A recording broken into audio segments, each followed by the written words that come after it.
তারেক রহমান গতকালকে ডক্টর শফিকুর রহমানের বাসায় গিয়েছে। সাংবাদিক প্রশ্ন করছে যে আপনাদের ভিতরে ওইখানে কি আলাপ হয়েছে, কথাটা একটু শুনে যাবেন কি উত্তরটা দিয়েছে। জাতীয়পার্টি এখন তো ইতিহাসের অংশ হয়ে গেছে না, এখন তো আর গুগলে নাই। কেন নাই?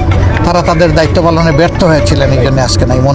এখন তারা শুধু বুটের জগৎ থেকে যান নাই, জনগণের মন থেকে উঠে গেছেন। দলের সিদ্ধান্ত দল নিবে, দলের সিদ্ধান্ত তো আমি একা বলতে পারবো না।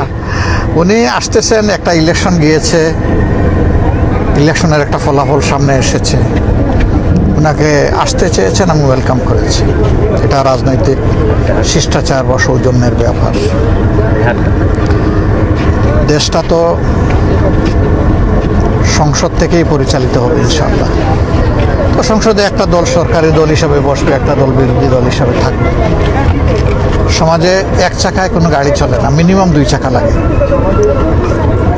তো সরকারি দল যদি ইতিবাচকভাবে তারা কার্যক্রম করেন, আমাদের সহযোগিতা তারা পাবেন কিন্তু জনস্বার্থ যদি বিঘ্নিত হয়, তাহলে তো আমরা জনগণের পক্ষেই আমরা অবস্থান নেব এবং আমাদের অবস্থান হবে একদম ক্লিয়ার কাট।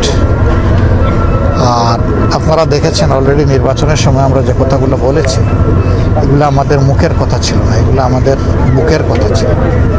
3 শর্ত আমরা চাইব যে এটা সবাই মানব। নাম্বার 1, এই সোসাইটি আগাগোড়া দুর্নীতিগ্রস্ত, দুর্নীতি থেকে বের হয়ে আসতে হবে।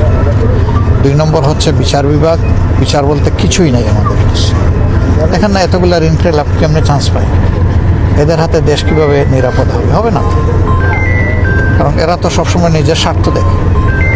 এই জায়গাটায় এমন মানুষ যাওয়া দরকার যারা নিজের স্বার্থ দেখবে না, 18 কোটি মানুষের স্বার্থ দেখবে।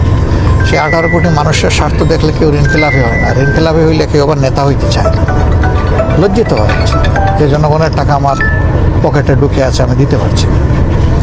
তো আমরা স্বাধীন বিচার বিভাগ চাই এবং কারো উপর সামান্য কোনো অবিচার হলেই আমরা কিন্তু প্রতিবাদ করব। এমনকি সরকারি দলের কারো উপর যদি আমরা দেখি অবিচার হচ্ছে, তাও প্রতিবাদ করব। অবিচার আমরা মেনে নেব না কোনো অবস্থায়। আর তৃতীয়টা হচ্ছে সংস্কারের যে প্রস্তাবের উপরে গণভোট হয়েছে, এটা পুরাটাই মানতে হবে, এর কোনো খণ্ডিত অংশ আমরা বাস্তবায়ন দেখতে চাই। কিন্তু তারেক সাহেব আমার সাথে কি আলাপ করবেন, এটা তো ওনার মনের ব্যাপার, আমি তো ওনার মনের ব্যাপার বলতে পারবো না। উনি আসলে আলাপ করলে আমরা দেশ এবং জাতির স্বার্থকে সর্বোচ্চ গুরুত্ব দিয়ে ইনশাল্লাহ। সংসদ চলতে হলে তো সরকারি দল বিরোধী দল লাগবেই, অবশ্যই লাগবে।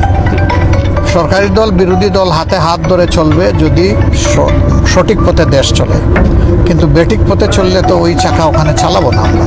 আপনারা যদি বিরোধী দলে থাকেন তাহলে জাতীয় পার্টির মতো আমরা দুর্বল বিরোধী দল দেখবো নাকি?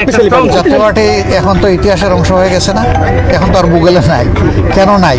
তারা তাদের দায়িত্ব পালনে ব্যর্থ হয়েছিলেন, এই জন্য আজকে নাই।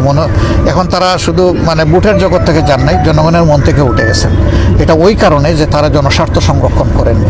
যেমন ওনাকে যারা পছন্দ করেন আমার মতো নিঃস্বার্থে ভিডিওটি শেয়ার করে দিবেন, এই কথাগুলো যাতে সবাই শুনতে পারে।